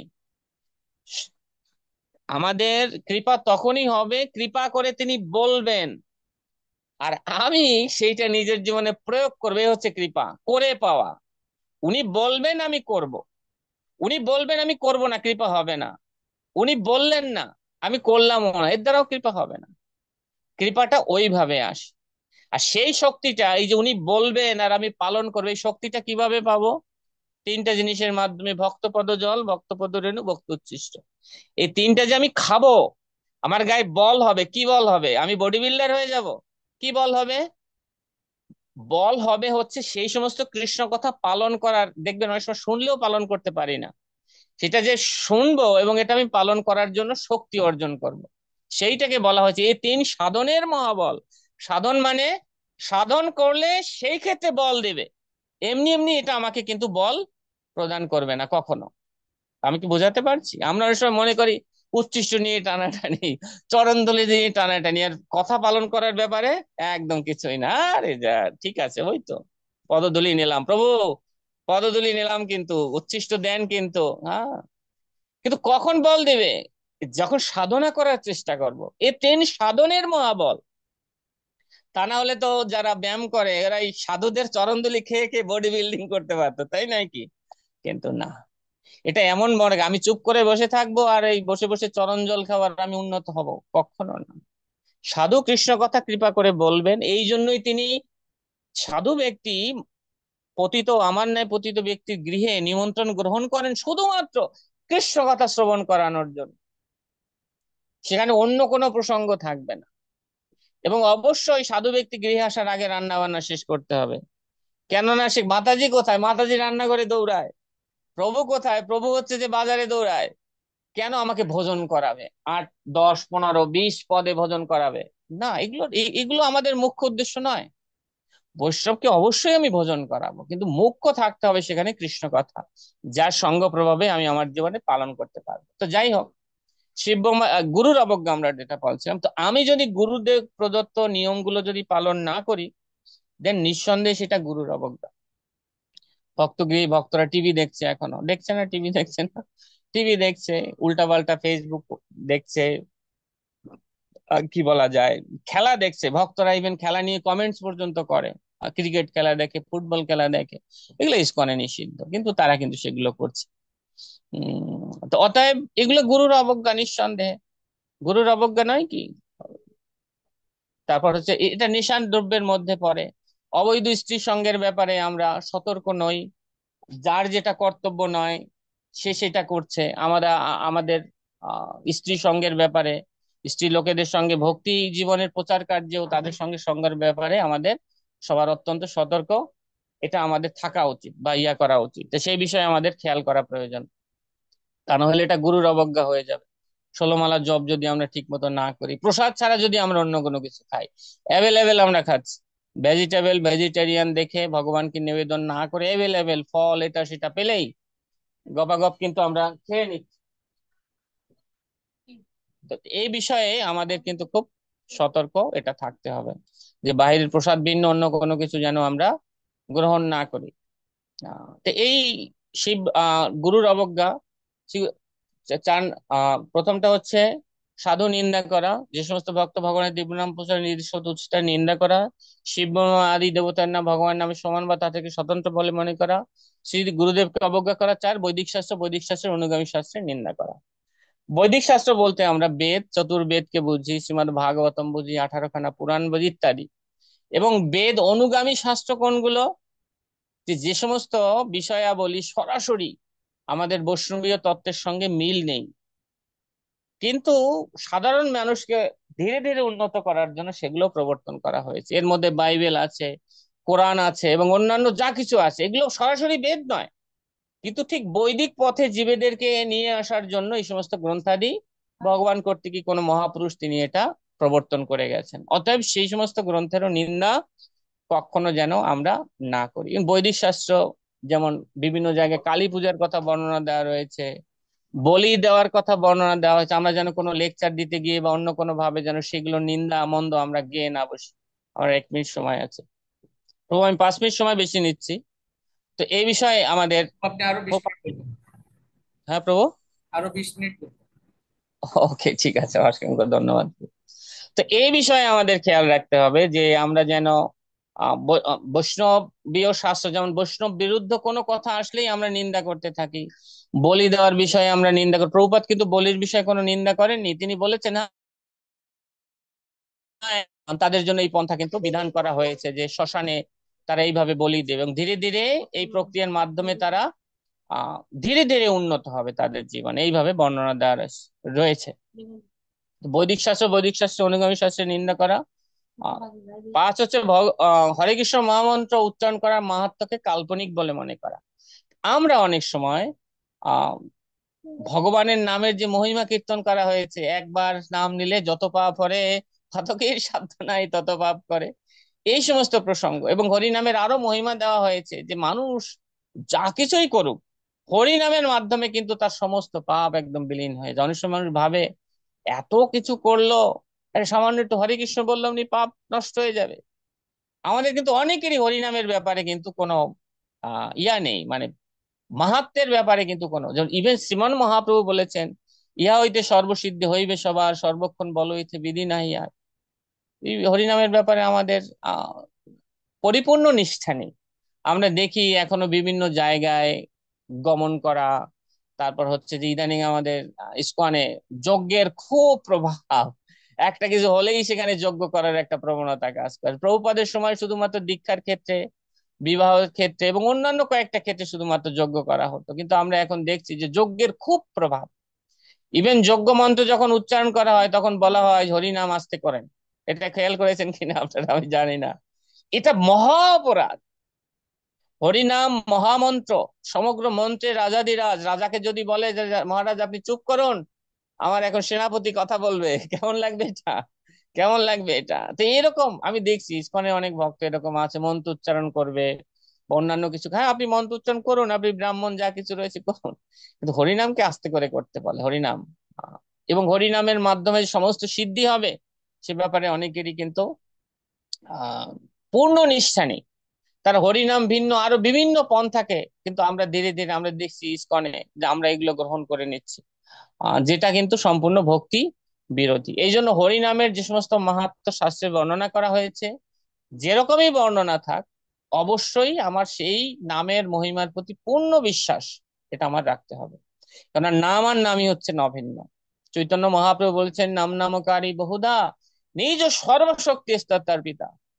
এই যে ভগবান সৃষ্টি কার্য করেছেন, এই যে ভগবান অনন্ত ব্রহ্মাণ্ড সৃষ্টি করেছেন, এই যে ভগবান সমগ্র ব্রহ্মাণ্ডে সমগ্র গ্রহ নক্ষত্রগুলো ভাসিয়ে রেখেছেন, এই যে ভগবান প্রত্যেকটা জীবাত্মার মধ্যে পরমাত্মা রূপে অবস্থান করে প্রত্যেকটা জীবের সমস্ত ক্রিয়াকলাপ পর্যবেক্ষণ করছেন, ভগবানের ধামে যে সমস্ত শক্তি রয়েছে, সে যে সমস্ত প্রকাশ রয়েছে, ভগবানের সাংস প্রকাশ, বিভিন্নাংশ প্রকাশ রয়েছে, গুণাবতার রয়েছে, সমস্ত কিছুর শক্তি এখানে কিন্তু বলা হয়েছে। মহাপ্রভু বলেছেন যে নিজ সর্বশক্তি স্তত্তর পিতা। এই সমস্ত শক্তি অর্পণ করা হয়েছে কোথায়? এই হরে কৃষ্ণ মহামন্ত্রের মাধ্যমে ভগবান সমস্ত শক্তি অর্পণ করেছেন। এবং বহু কৃপা করে তিনি কি করেছেন? নিয়মিত স্মরণে না কলহ। এই হরিনাম গ্রহণের জন্য কোনো নিয়মের অপেক্ষা রাখেননি, কোনো কালের অপেক্ষা রাখেননি। মহাপ্রভু আমাদের হয়ে তিনি আক্ষেপ করে বলছেন, কিন্তু আমার কি দুর্দৈব যে হরিনামে আমার কোনো কোনো অনুরাগ জন্মালো না। অতএব হরিনামের কত মহিমা, যে এই হরিনামের মাধ্যমে মানুষ কি বলা যায় প্রায়শ্চিত্ত করার জন্য কত যায়, কত কোথায় যায়। গঙ্গায় গিয়ে আমাদের এখন অনেক ভক্ত আছে ডুব দেয়, কেন জানেন? পাপ মুক্ত হওয়ার জন্য, যে এইবার একটা সুযোগ পেয়েছি এটা ডুব দিয়ে আসি গঙ্গায়, কেন? এই পাপ মুক্ত হয়ে গেলাম, মানে মানে পিছনে যা করছি করছি, অপরাধ সব যা কিছু, পাপ মুক্ত হয়ে গেল। আরে কেন? হরিনাম করি না আমরা? বিশ্বাস নেই এটা? তো গঙ্গা স্নান কেন করে? যে গঙ্গা হচ্ছে সাক্ষাৎ চৈতন্য মহাপ্রভুর পাদদেশ, এবং যত নদিয়াবাসী ভক্তবৃন্দ ছিল সবার পাদদেশ হচ্ছে এই গঙ্গা। গঙ্গা হচ্ছে সাক্ষাৎ ভক্তি প্রদায়িনী। অতএব তার কাছে আমরা ভক্তি প্রার্থনা করতে পারি, চৈতন্য দেবের চরণামৃত রূপে তাকে আমরা পান করতে পারি, এই জন্য মানুষ গঙ্গায় যায়। কিন্তু গঙ্গায় এখনো অনেক ভক্ত আছে গঙ্গায় যায়। এবং আপনি দেখবেন যে ত্রিবেণী সঙ্গমে ওই জায়গায় আমাদের মহারাজেরা তো গ্রন্থ প্রচারে গিয়েছেন, এরপরে শুরু হলো বাংলাদেশ থেকে দৌড়। মানে চিলে কার্ড নিয়ে গেছে কেন? যে 150 বছর পরে এরকম একটা সুযোগ আসছে, এটা আর কখনো আসবে না। অতএব দৌড়াও সেখানে, হ্যাঁ, টাকা খরচ করে, পাসপোর্ট করে, ভিসা করে। সেখানে যে ইসকনের কয়েকজন ভক্ত অপ্রকট পর্যন্ত হয়ে এসেছে কেন? 150 বছর পর সুযোগ আসছে। কি সুযোগ? এমন সুযোগ যেটা হরে কৃষ্ণ মহামন্ত্রের মাধ্যমে লাভ করা সম্ভব নয়, কিন্তু 150 বছর পর এমন একটা সুযোগ আসছে যে জিনিসটা হরে কৃষ্ণ মহামন্ত্রের মধ্যে পাওয়া যাবে না। আরে ত্রিবেণী সঙ্গম হোক, যে কোনো গঙ্গায় হোক, আমরা স্নান করি কৃষ্ণ প্রেম লাভের জন্য, কিন্তু সেই কৃষ্ণ প্রেম হরিনামের মাধ্যমে লাভ করা যায় কিনা? যায়। অতএব পবিত্র হওয়ার জন্য যদি অত দূরে গিয়ে ডুব দেই, এটা হরিনামের চরণে কি অবিশ্বাস নয়? হ্যাঁ, আমরা সেখানে যেতে পারি। ভক্তিবিনোদ ঠাকুর সেই কথা অনুমোদন করেছেন। কেমন ভাবে? যে গৌর আমার যেসব স্থানে করিল ভ্রমণ রঙ্গে, সেসব স্থান হেরিব আমি প্রণয়ী ভকত সঙ্গে। চৈতন্য মহাপ্রভু কখনো যে এই কুম্ভ মেলায় গিয়েছেন এটা কখনো শোনা যায় না। শিল প্রভুপাদ গিয়েছিলেন, প্রভুপাদ সেখানে সুস্পষ্ট ভাবে বলেছেন আমি এখানে এসেছি যেখানকার যে সমস্ত মানুষ আছে তাদের কাছে প্রচার করার জন্য। প্রভুপাদ ওখানে স্নান করতে যাননি, স্নান করেছেন গঙ্গা থেকে, কিন্তু স্নান করার উদ্দেশ্যে এই যে সেখানে গিয়েছে নাই। প্রভুপাদ শিক্ষা কোথায় আমাদের মধ্যে আছে? নাই। এবং এগুলা কেউ বলেও না, এগুলা কেউ বলছেও না। তো এইভাবে আমরা দেখি যে আসলে হরিনামের প্রতি কিন্তু আমাদের নিষ্ঠা নাই। হরিনামে বলা হচ্ছে ইহা হইতে সর্বসিদ্ধি হইবে সবার। কারো যদি জাগতিক কামনা বাসনাও থাকে, শাস্ত্রে বলা হয়েছে হরিনামের মাধ্যমে সেগুলো পূরণ করবে। তবে অন্য কোথাও কেন যাওয়া? অন্য কোথাও দেখবেন অনেক ইসকনের ভক্ত তারা অঞ্জলি দেয়, দেখেছেন এটা? দেখেছেন এটা? সরস্বতী পূজা অঞ্জলিটা দিতে হবে। আমি ইসকনের ভক্ত হই আর যা কিছু হই, কোথায় দেবো আমি? ওই যে মূর্তি প্রতিষ্ঠিত না, যেখানে অসৎ ব্রাহ্মণ সেবা করেছে, ইভেন কৃষ্ণকে কি আমরা বিশ্বাস করি? হরিনামে তো দূরের কথা। কৃষ্ণ ভক্ত বলে বলে ঘুরছি, মানে নাম কা অবস্থা চলছে, ইসকনের ভক্তের সাথে মিশতে মিশতে নিরামিষ ভালোই লাগে, মাছ মাংস আর নিরামিষ প্রায় একই রকম টেস্ট ইদানিং বানিয়ে ফেলেছে, অতএব এগুলো নিয়েও কোনো ভেদ বুদ্ধি নাই। আহ মানে আছে ইসকনের সাথে বড় একটা সংগঠন ইন্টারন্যাশনাল আছে এর সাথে, কিন্তু কৃষ্ণে বিশ্বাস, হরিনামে বিশ্বাস, এই প্রসঙ্গগুলো উঠেই গেছে এরকম মনে হয় আমাদের। যদি হরিনামে তীব্র বিশ্বাস থাকে, শাস্ত্রে বলছে গুরুদেব হচ্ছে সমস্ত দেবতার অধিষ্ঠান, হচ্ছে গুরুদেব সমস্ত দেবতাদের অধিষ্ঠান। আর দিব্য জ্ঞান লাভের জন্য যদি সরস্বতী দেবীর কাছে যাবে, শাস্ত্রে বলা হয়েছে দিব্য জ্ঞান হৃদয়ে প্রকাশিত, প্রতিদিন সকালবেলা বলে। কারা বলে? কারা বলে? কে বলে? আমরা বলি। প্রতিদিন সকালবেলা বলি দিব্য জ্ঞান হৃদয়ে প্রকাশিত, কার কৃপায়? গুরুদেবের কৃপায়। আর অঞ্জলি দেওয়ার জন্য দৌড় কোথায়? হচ্ছে যে সরস্বতী পূজায়। হ্যাঁ, কোথায় হরিনামের প্রতি বিশ্বাস থাকলো? গুরুর অবজ্ঞা হলো কি না? হ্যাঁ, হলো তো। গুরুদেবের কাছ থেকে আমি অনুমতি নিয়ে গিয়েছি কখনো? এরকম না। সরস্বতী পূজায়, দুর্গা পূজায় অনেকে আছে যে অঞ্জলি দেয়, অষ্টমী পূজায়, এই যে বিভিন্ন টাইপের এরকম দেখা প্রচার করার নিমিত্ত ভক্তরা যায়, দেন ঠিক আছে। কিন্তু অঞ্জলি দেওয়া বা অন্য অন্য কারণে অনেক ভক্ত আছে, ইসকনের ভক্ত বাড়িতে হচ্ছে লক্ষ্মী দেবীর প্রতি যা কিছু, লক্ষ্মী দেবী থাকতে হবে, লক্ষ্মী পূজাটা আমার করতে হবে। এইভাবে আমরা দেখি, এভাবে আমাদের গুরুর অবজ্ঞা হয়। এবং হরিনামের চরণে যে মাহাত্ম্য রয়েছে, সেই মাহাত্ম্যকে কাল্পনিক বলে মনে করা হয়। যদিও সরাসরি আমরা বলি না হরিনাম আমরা বিশ্বাস করি না, কিন্তু মূলত মাহাত্ম্যকে কিন্তু আমি বিশ্বাস করি না। এটা আমার কার্যক্রমের মাধ্যমে এভাবে আমাদের বোঝা যায়। 6 নম্বর নাম অপরাধ হচ্ছে ভগবানের নামে অর্থবাদ আরোপ করা। ভগবানের নাম নিয়ে কখনো বাদ করতে নেই। চৈতন্য মহাপ্রভু একবার এইভাবে তার শিষ্যদেরকে হরিনাম শিক্ষা দিচ্ছিলেন, কিন্তু তখন তার এক শিষ্য হরিনামের এই অর্থ ব্যাখ্যা করছিলেন। হরে শব্দ উচ্চারণ হলে এই হয়, কৃষ্ণ শব্দ উচ্চারণ করলে এই হয়, হ উচ্চারণ করলে সেই হয়, ক্রি উচ্চারণ করলে সেই, এরকম দেখবেন কোন কোন আহ অসৎ শাস্ত্রে বিভিন্ন ধরনের বর্ণনা রয়েছে। চৈতন্য মহাপ্রভু বলেছেন যে না, আমি হরে কৃষ্ণ বলতে হরে শব্দে হচ্ছে শ্রী রাধিকা, কৃষ্ণ শব্দে শ্যাম সুন্দর, এই মাত্র জানি। শিল প্রভুপাদ আমাদেরকে যেভাবে বলেছেন যে হরে শব্দের অর্থ হচ্ছে, হরে মানে ভগবানের সর্ব আনন্দ প্রদায়িনী শক্তি, এবং কৃষ্ণ মানে কৃষ্ণ। হরে মানে আনন্দ প্রদায়িনী শক্তি কে? তিনি হচ্ছে শ্রীমতী রাধা রানী। তার সম্বন্ধ, তার তিনি হচ্ছেন হরা, যেহেতু শ্রীকৃষ্ণের মন তিনি হরণ করেন, চিত্ত হরণ করেন, এই জন্য তার নাম হরা। সম্বোধন অর্থে হরে, অর্থাৎ হরে কৃষ্ণ মানে রাধা কৃষ্ণ, হরে রামেও মানে রাধা রমন বা রাধা কৃষ্ণ একই। হরে কৃষ্ণ কৃষ্ণ কৃষ্ণ হরে হরে, হরে রাম রাম রাম। সম্বোধন অর্থে হে কৃষ্ণ, হে রাধা রানী, হে কৃষ্ণ, হে রাধা রানী, কৃপা পূর্বক আপনি বা আপনারা আমাকে আপনাদের প্রেমপূর্ণ সেবায় নিযুক্ত করুন। ব্যাস, এই জন্য ভরে এই প্রার্থনা, আর কিছু নাই। এবং এই শ্যাম সুন্দর এবং শ্রীমতী রাধা রানী, এই ছাড়া কৃষ্ণ নামের আর কোনো অর্থ এবং অর্থ নিয়ে কোনো বাদ, বাদ মানে হচ্ছে যে এই নিয়ে তর্ক করে, এগুলোর মধ্যে আমরা কখনো যাব না, বা এই ধরনের শাস্ত্র আমরা কখনো পাঠ করব না। 7 হচ্ছে নাম বলে পাপাচরণ করা। নাম ন বলাদ যস্যই পাপ বুদ্ধি, নামের বলে পাপাচরণ করা। আমরা অনেকে করি, বিভিন্ন জায়গায় বিভিন্ন ধরনের অসৎসঙ্গ করি, এই করি সেই, আর ভাবি কিছু সমস্যা নেই। আহ কৃষ্ণ নাম করলে তো পাপ কেটে যায়। তো আমি একদিকে পাপ করতে থাকবো, একদিকে কৃষ্ণ নাম করতে থাকবো। ইভেন আমরা যারা ভক্তি করছি, আমরা পাপ কর্ম কিন্তু করছি, আমি জানি এই জিনিসটা পাপ, তারপর আমি এটা করছি, জানি আমি এই জিনিসটা খারাপ, তারপর আমি এই জিনিসটা করছি। দেখবেন কি বলবো, ইসকনে অনেক ভক্ত ঘুষ খায়, এবং অনেক ব্রহ্মচারী ভক্ত এগুলো উৎসাহ দেয়। কেন? ভগবানকে টাকা দিয়ে দেবেন, অসুবিধা নেই, এখান থেকে এখানে একদম কাটাকাটি হয়ে যাবে। কিছু মনে করে সত্য কথা আহ, বলি আর কি, যে এরকম তারা পাপ করছে, আর তারা আমাদেরকে বলছে কৃষ্ণকে দিয়ে দেবেন, সাথে সাথে কেটে গেল, এটা অসুবিধা নেই, আপনি অর্ধেক আমি অর্ধেক। তো রাজার ঘরে মন্ত্রী চুরি করতে ঢুকছে রাজার সিন্ধুকে, ভক্তি সিদ্ধান্ত সরিষা ঠাকুর এই গল্পটা বলেছেন। আর ওইদিকে সেনাপতিও ঢুকছে চুরি করতে কোষাগারে। তো দুজনের গায়ে গায়ে টাক লেগেছে রাতের বেলা। তো তো দেখে ফিরে তাকে যে সেনাপতি, সেনাপতি দেখে মন্ত্রী, তো শুধু বলছে "এই চুপ চুপ চুপ", মানে তুমি ভি চুপ হাম ভি চুপ। হ্যাঁ, এরকম একটা অবস্থা আর কি। তো যেভাবে খেতে বলছে, অনেকে জিজ্ঞেস করে প্রভু, আমার কাছে অনেকে জিজ্ঞেস করে প্রভু এরকম ঘুষ এ কি খাওয়া উচিত? এই টাকাটা তো নষ্টই হবে, এই টাকাটা তো অন্যেই নিয়ে যাবে, কি করব? হ্যাঁ, এরকম আর কি। তো যদি আমি গ্রহণ করি, আমরা অন্যের রান্না খাই না কেন? কর্ম ঢুকবে, সেই জন্য। অন্যের হাতে রান্না খেলে তার মানসিকতা বা তার কর্ম ঢোকে, আর অন্যের টাকা খেলে কি হয়, কর্ম ঢোকে না? ঢোকে কি না? না না, ঠিক আছে, কৃষ্ণকে দিয়ে দেবেন তো ঠিক আছে, জগতিক মানুষ রান্না করুক, ভগবানকে ভোগ দিয়ে দেন, কর্ম কাটবে? কাটবে কর্ম? কাটবে না তো, জাগতিক মানুষ ভোগ না। তেমনি ভাবে এইগুলো অনেকে বুদ্ধি দেয় আমাদের, তো এগুলো গ্রহণ করা যাবে না। এটাও এক ধরনের নাম বলে পাপাচরণ করা, অর্থাৎ আমি ভক্তি করছি, সেই শক্তি দিয়ে আমি পাপ আচরণ করছি, অন্যকে ঠকাচ্ছি বা অন্যান্য কোনো করছি, এরকম একটা ভাব। আপনি যা কিছুই করুন সমস্যা নেই, শুধু টাকা দিলেই হবে, কোনো সমস্যা নেই, সব কেটে কুটে একদম আপনাকে শূন্য করে কৃষ্ণের ধামে আপনাকে পাঠিয়ে দেওয়া হবে। ওই যে জান্নাতের টিকিট বিক্রি করে না, এটাও ঠিক ওই রকম জান্নাতের টিকিট বিক্রির মতো অবস্থা, যদি কেউ এটা করে থাকে বা বলে থাকে, এটা জান্নাতের টিকিট বিক্রির মতো অবস্থা।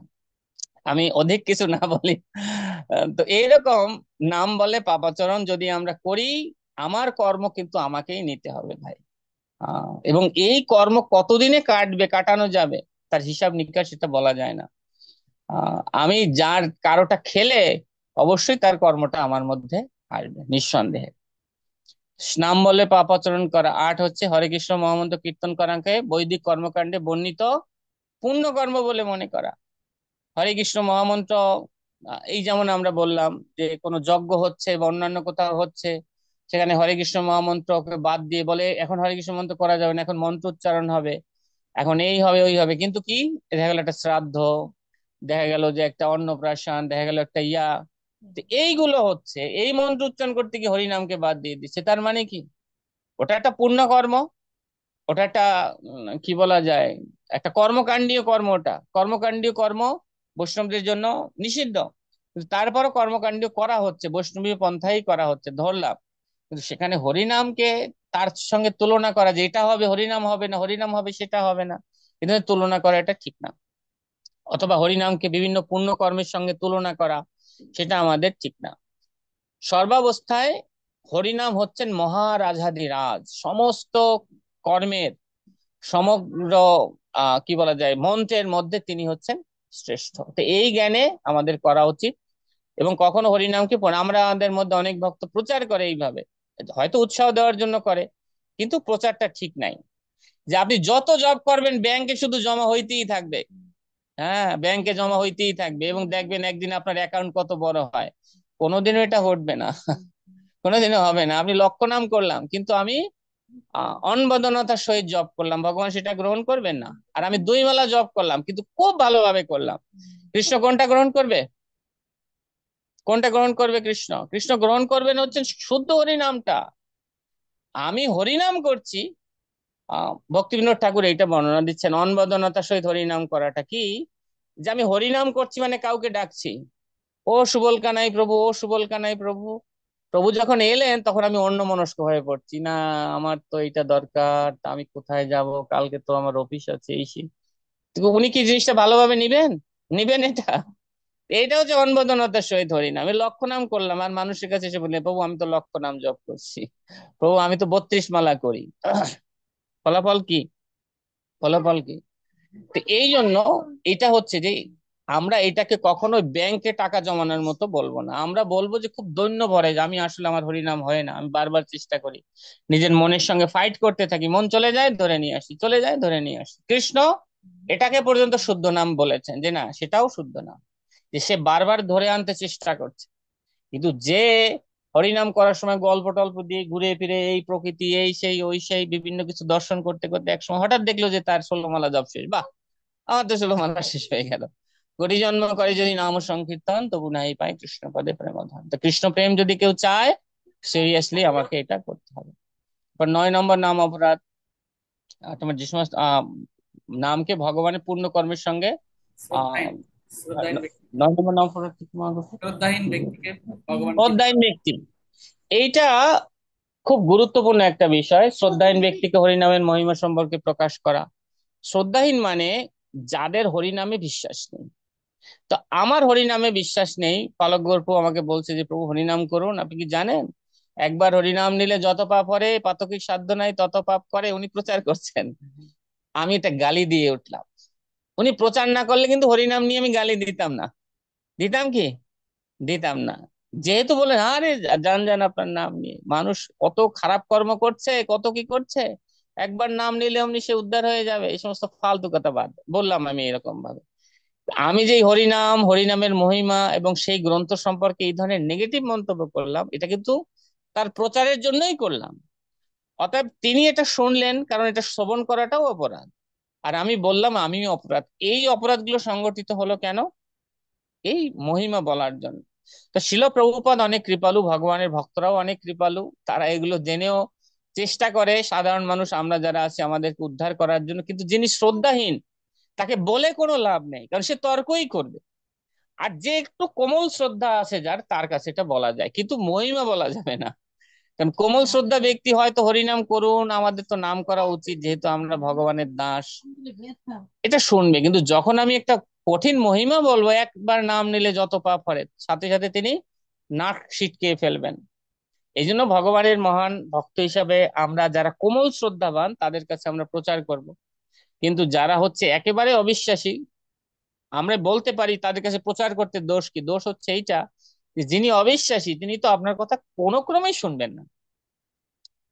অতএব তাকে স্বীকৃতি দান করা যেতে পারে, একটু প্রসাদ দেওয়া যেতে পারে, বলা যেতে পারে সবাই তুলসী পরিক্রমা করছে আপনি একটু করুন, তার মস্তকে একটু গঙ্গা জলের ছিটা দেওয়া যেতে পারে, এইভাবে তাকে স্বীকৃতি দান, একটু প্রসাদ দান করা যেতে পারে। কিন্তু মহিমা তাকে বলবো যার অন্তত কমল শ্রদ্ধা রয়েছে, কারণ শ্রদ্ধাহীন ব্যক্তি হরিনামের মহিমা বললে যিনি বলেন এবং যিনি শ্রবণ করেন উভয়েরই এই দিক দিয়ে ক্ষতি হয়। আর 10 নম্বর নাম অপরাধ হচ্ছে নামের প্রতি অনেক অগাধ নামের মহিমা শ্রবণ করার পরেও বিষয়ে আসক্তি বজায় রাখা। তা আমি অনেক মহিমা শ্রবণ করলাম আর ভাবলাম যে এখনই আমার এগুলো সব পালন করার দরকার নেই, আমি ধীরে ধীরে ধীরে ধীরে আমি একটা সময় উন্নত হব। যারা ধীরে ধীরে কথা চিন্তা করে তারা কোনোদিনও উন্নত হতে পারে না, কখনো উন্নত হতে পারে না। এখন শ্রবণ করলাম মানে এইমাত্র আমাকে এটা গ্রহণ করতে হবে। কিন্তু এইভাবে হরিনামের মহিমা শ্রবণ করার পরেও বিষয় আসক্তি, হরিনামে যদি কেউ মনোনিবেশ করে, চমৎকার ভাবে হরিনাম করে, তার বিষয় আসক্তি ধীরে ধীরে তার লোপ পাবে। এরপরে একদম সর্বশেষ 11 নম্বর নাম অপরাধের বিষয়ে ভক্তি বিনোদ ঠাকুর বলেছেন, তিনি বলেছেন অনবদনতার সহিত হরিনাম করা। আমরা যে হরিনাম করছি কখনো কখনো অন্য মনস্ক ভাবে আমরা হরিনাম করি, অন্য মনস্ক হয়ে। তো এটা ভক্তি বিনোদ ঠাকুর বলেছেন অন্য 10টি নাম অপরাধের মুখ্য কারণ হচ্ছে এই অনবদনতার সহিত হরিনাম করা, অর্থাৎ কিনা খেয়াল না করা। হরিনাম করছি কিন্তু খেয়াল নেই, আমি বিভিন্ন বিষয়ের চিন্তা করছি, অর্থনৈতিক চিন্তা করছি। কিন্তু ব- এটা ভালো, ভক্তিবিনোদ ঠাকুর বলেছেন কে না, তার মনটা চলে যাচ্ছে আবার ধরে আনছে, চলে যাচ্ছে ধরে আনছে, মানে সে ফাইট করছে মনের সাথে, তার মানে সে ভক্ত, সে শরণাগত। আর যে ফাইট করে না, মানে আমাকে ষোলমালা শেষ করতে হবে, মন যেখানে যায় যাক, আমি আছি, গল্প করি, হাঁটি, চলি বিভিন্ন ভাবে আমার নামটা। অনেকে আছে যে আহ একদিকে যাচ্ছে, অফিসে যাচ্ছে, হাতে একটা কাউন্টার নিয়ে যাচ্ছে, দেখা গেল যে কখন তার মালা শেষ হয়ে যায় সে নিজেই টের পায় না।